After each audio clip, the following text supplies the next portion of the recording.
El amor de padres empieza antes de nacer y perdura más allá de la ausencia.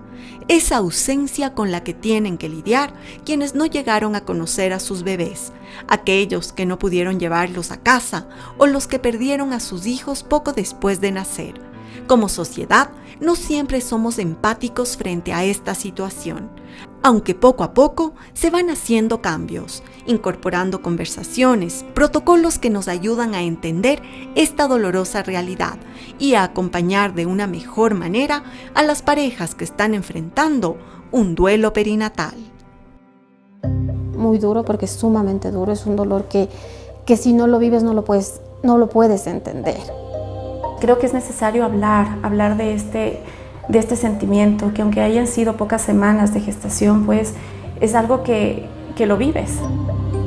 Y en este proceso no existe el pasa la página, es una realidad. Tienes que asimilar que tienes que vivir toda tu vida sin tu hijo. Lo que nos dimos cuenta es que en nuestro país no sabemos manejar estas situaciones. El dolor no puede ni debe ser silenciado. La pérdida de un ser querido es uno de los eventos más difíciles que hay. Y cuando se trata de un hijo, las palabras no alcanzan para explicarlo. Muchos, sin embargo, no le dan demasiada importancia cuando ocurre al interior del vientre materno o en las primeras semanas después del parto, lo que en conjunto se conoce como etapa perinatal. Padres, abuelos y otras personas cercanas a menudo tienen que llevar este duelo en silencio, a veces incluso aguantando la falta de sensibilidad y el maltrato de otros en sus momentos de pesar. Como es un duelo que no es visibilizado culturalmente, es más complejo de elaborarlo. Es como, ok, ¿qué perdí? O sea, ¿qué soy?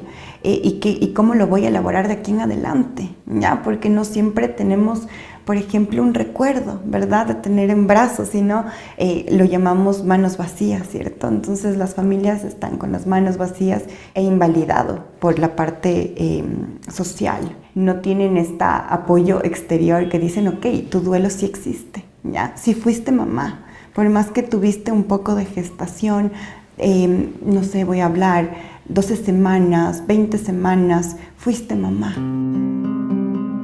Es cruel que el dolor de una persona durante un duelo sea minimizado o menospreciado. ¿Por qué debería ser diferente en el caso del duelo perinatal? A veces esa crueldad se manifiesta incluso en palabras dichas con las mejores intenciones. Pasa la página, o es muy chiquito, capaz no lo sentiste, ¿cómo vas a querer a alguien que no conoces? Ya vas a poder tener otro, o ya tienes uno, ¿para qué querías otro? ¿Verdad? Entonces son algunos comentarios, frases y cosas que recibimos no solo de nuestro contexto social, sino también del contexto hospitalario, de los médicos, ¿verdad? De la parte administrativa, que también duele un montón, porque la construcción para esa mamá, para ese papá y la expectativa que tenían en torno a ese rol de ser, de cumplir, de poder llegar a ser papás, que puede ser una meta muy personal, ¿no es cierto? Muy personal. Entonces eso hace que el dolor aumente, que sea más complicado elaborarlo, porque hay alguien ahí afuera que no lo está validando. No existe un consenso sobre desde qué semana de gestación y hasta cuánto tiempo después del nacimiento se considera la etapa perinatal. Sin embargo, eso importa poco cuando se pierde un hijo, ya sea en etapa gestacional, perinatal o neonatal. Hace 3 meses perdí mis mellizos en una gestación temprana. Hace 3 años perdí otros mellizos también. Estuve embarazada en 2 ocasiones mediante una fertilización in vitro. Sabes que son células que estaban vivas, que cuando te implantaron tus embriones estaban vivos, porque el médico precisamente hace una descongelación de la placa un día antes para saber si son viables o no. La sociedad tiene como mucha restricción a asimilar el tema del embarazo durante estas primeras semanas. Es como que no existiera, como que fuera parte de un proceso médico y nada más. Lo que tú vives detrás de eso como familia es otra cosa muy diferente, lleno de expectativas, llena de sueños, de ilusiones, que aunque dure poquito tiempo, pero sabes que están ahí, o sea, sabes que es una realidad viva. En la primera pérdida no tuve yo un acompañamiento psicológico, no vi necesario como acudir a algún lugar de apoyo emocional, lo cual desembocó en un tema de una depresión severa muy fuerte 2 años después de la pérdida. Ese es uno de los mayores peligros del duelo perinatal, que al ser menospreciado y silenciado no se trata adecuadamente, con consecuencias psicológicas, físicas y sociales.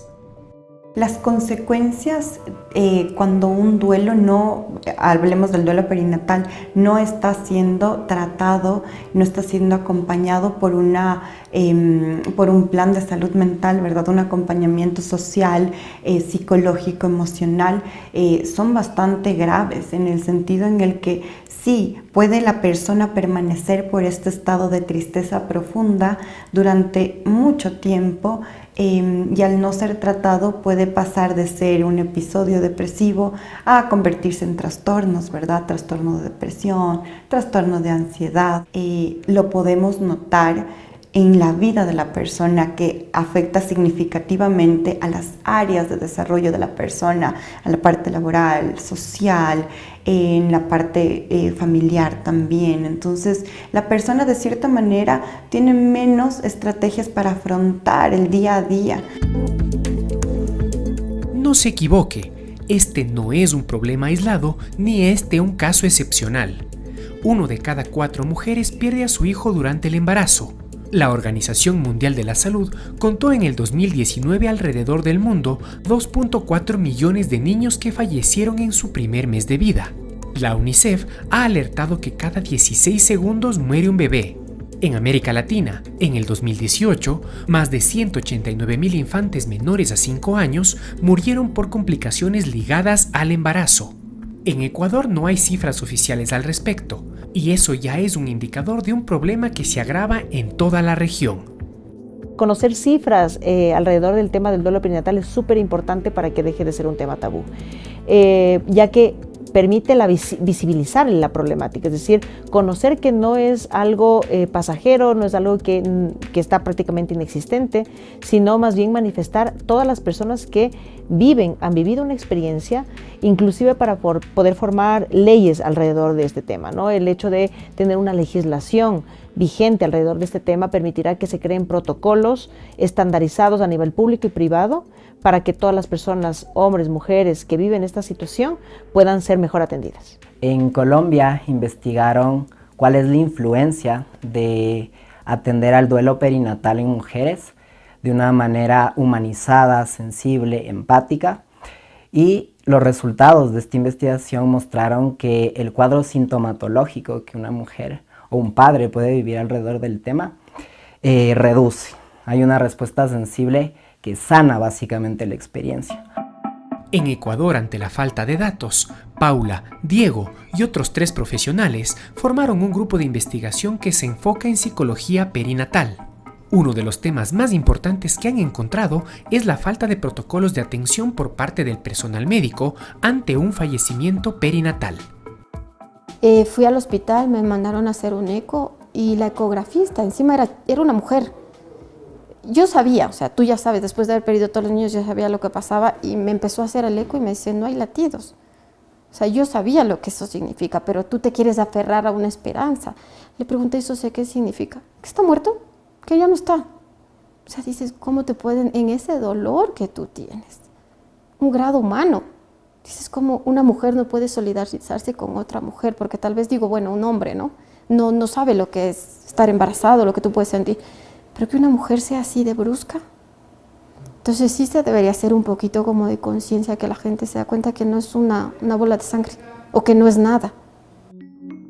La invisibilización del duelo perinatal es un problema mundial. Por eso algunos centros de salud del mundo han reaccionado e implementado el llamado Código Mariposa, que es un protocolo de tratamiento humanizado específico para estos casos. En Ecuador, en el último trimestre del 2023, se implementaron en 2 hospitales del Instituto Ecuatoriano de Seguridad Social en Quito, el Hospital San Francisco y el Carlos Andrade Marín. Desde que se implementó el Código Mariposa, hemos atendido a 16 pacientes. se describen menos trastornos depresivos, menos trastornos psiquiátricos en las pacientes a las que se les aplica este código mariposa, que en las que no. Digamos que la paciente que ingresa y que ha sido ya diagnosticada de una muerte fetal, inmediatamente el médico, que generalmente es el médico de emergencias o el médico de ecografía, instala y activa el código mariposa.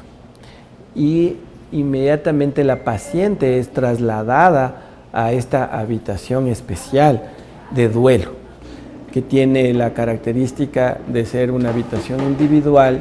Es una estadía corta, ¿sí? Más o menos pasan menos de 24 horas.